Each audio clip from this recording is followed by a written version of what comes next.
Adverse credit in the buy-to-let market. The buy-to-let market represents a significant investment opportunity for many, but navigating this landscape can be particularly challenging for those with adverse credit histories. Let's take a look at the complex relationship between credit issues and property investment. So, understanding of adverse credit first and foremost.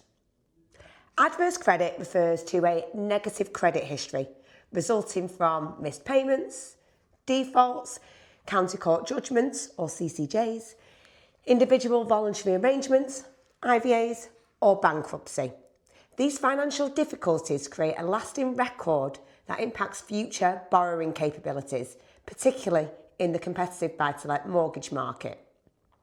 So the buy-to-let mortgage landscape for adverse credit applicants. Obtaining a buy-to-let mortgage with adverse credit is typically more challenging than those with clean credit histories, but it's not impossible. The market has evolved significantly in recent years, with a growing number of specialist lenders catering to this demographic of adverse credit. Unlike residential mortgages, buy-to-let mortgages are primarily assessed on the rental income potential of the property rather than the borrower's personal income. However, credit history remains a crucial factor in lender decision making, and adverse credit can significantly impact the terms offered. So, what are these key challenges faced by investors? Higher interest rates.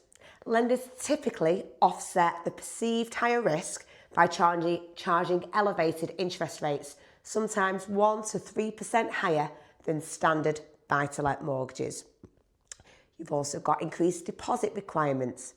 While mainstream buy-to-let mortgages might require 25% deposits, those with adverse credit may need to provide 30 to 40% of the property value. Restricted product range. Access to the most competitive products is limited, with fewer lenders willing to consider applications from those with some serious credit issues.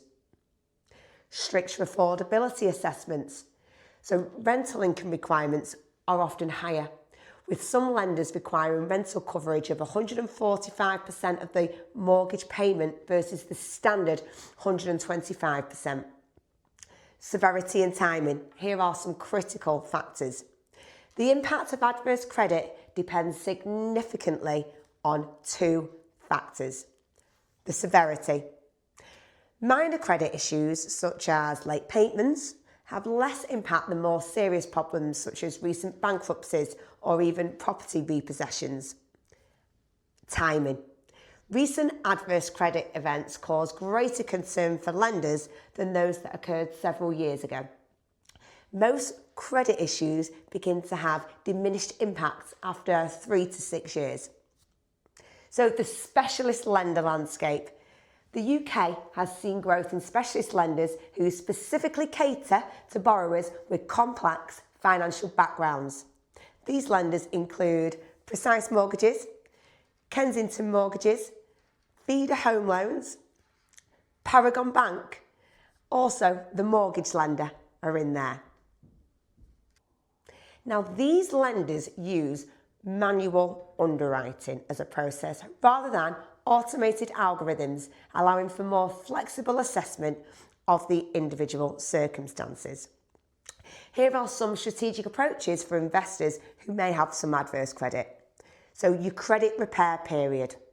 When possible, waiting for 12 to 24 months while actively improving credit scores before applying can significantly enhance the borrowing options. The portfolio building strategy. So starting with properties requiring smaller loans and building credibility as a landlord can create a pathway to larger investments. You've got your limited company structure. So some investors find advantages in purchasing properties through a limited company structure, which may reduce the emphasis on personal credit history. Specialist broker partnerships. Mortgage brokers with expertise in adverse credit buy-to-let scenarios have established relationships with appropriate lenders and understand their specific criteria. So, the market evolution and future outlook. The buy-to-let market has undergone significant regulatory changes in recent years, including the phasing out of mortgage interest tax relief and the introduction of stricter affordability testing. However, specialist lending for adverse credit has simultaneously expanded, creating new opportunities. Post-pandemic, the market has shown resilience, with many specialist lenders adapting their criteria to accommodate the financial disruption experienced by potential investors. While adverse credit undoubtedly presents challenges for aspiring and existing buy-to-let investors, the UK mortgage market has evolved to provide viable pathways to property investment. The key lies in strategic planning, realistic expectations regarding rates and terms, and often professional guidance from specialists who understand both the adverse credit landscape and the buy-to-let market's unique requirements. For those with determination and the right approach, adverse credit need not permanently exclude participation in the buy-to-let market. With careful preparation, strategic timing, and appropriate professional support, investors can navigate these complexities and build successful property portfolios despite past financial difficulties.